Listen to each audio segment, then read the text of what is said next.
Value for money matters a lot, especially if, like me, you're from the Midlands. That's why I really like the Hyundai i10. But while it's cheap, it's also very cheerful. For instance, the boot, it's not exactly massive, but it's about as big as you're going to get on this type of vehicle. Now, I'd normally illustrate the size with some luggage, but I forgot, so I'm going to have to use my body instead. Although if you, I don't know, work for the mafia, you might find this a handy illustration. And if you need to dispose of a whole rival gang, yes, you can, of course, fold down the rear seat for a lot more space. But what about space here in the back seats? Well, you probably noticed the rear doors, they open nice and wide. If you bear with me, I'll put these seats back. There we go. I'll show you, right?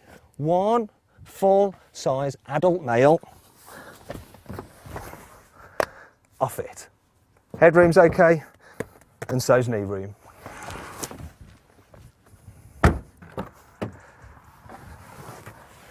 Here in the front, the Hyundai, it doesn't try to do anything clever, but everything is logically laid out and very simple to use.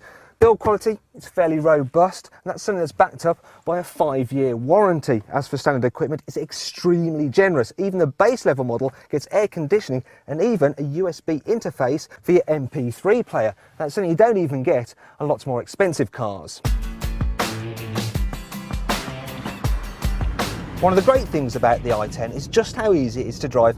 Here in town, you've got great all-round visibility, the controls are nice and light, the suspension is supple enough to deal with bumps in the road, and the turning circle is so tight that, well, many roundabouts, an absolute breeze. And perhaps one of my favourite things is a snickety gear change, because it's just so much fun to keep changing gear, although I should probably stop doing that because it'll start to annoy my cameraman because it makes the picture shake about a bit. Sorry about that. I just wanted to show them.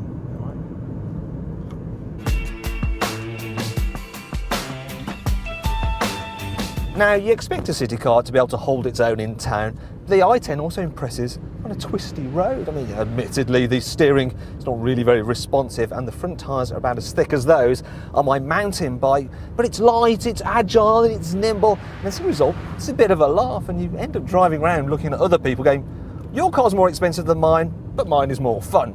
Your car's more expensive than mine, but mine is more fun. And you start to turn into a bit of a smug git. In fact, if I had to describe the i10 to someone, I'd say it's a bit like a Jack Russell Terrier, because while it's small, it does have loads of personality. However, not everything about this i10 is perfect, and it does do the odd poop on the carpet. For instance, the 1 litre engine in this car, it's all right around town and at moderate speeds, but get it on the motorway and it soon runs out of puff. I mean, you can't really overtake anyone at all. Also, at higher speeds, you get quite a bit of tyre roar, and the wind noise is incredible, actually. I mean, have we left a window open?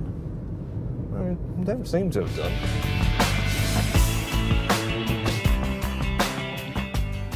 As for other problems, well, I think the styling is a little bit nerdy, despite a recent facelift.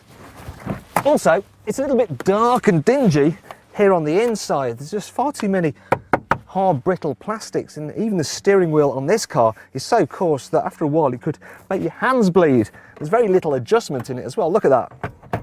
I mean, really, that's just a token gesture. But is all that really going to be a deal breaker? Not for me, because the i10's cheap and cheerful nature is actually the deal maker. See what I did there? Good. Don't know what I put that.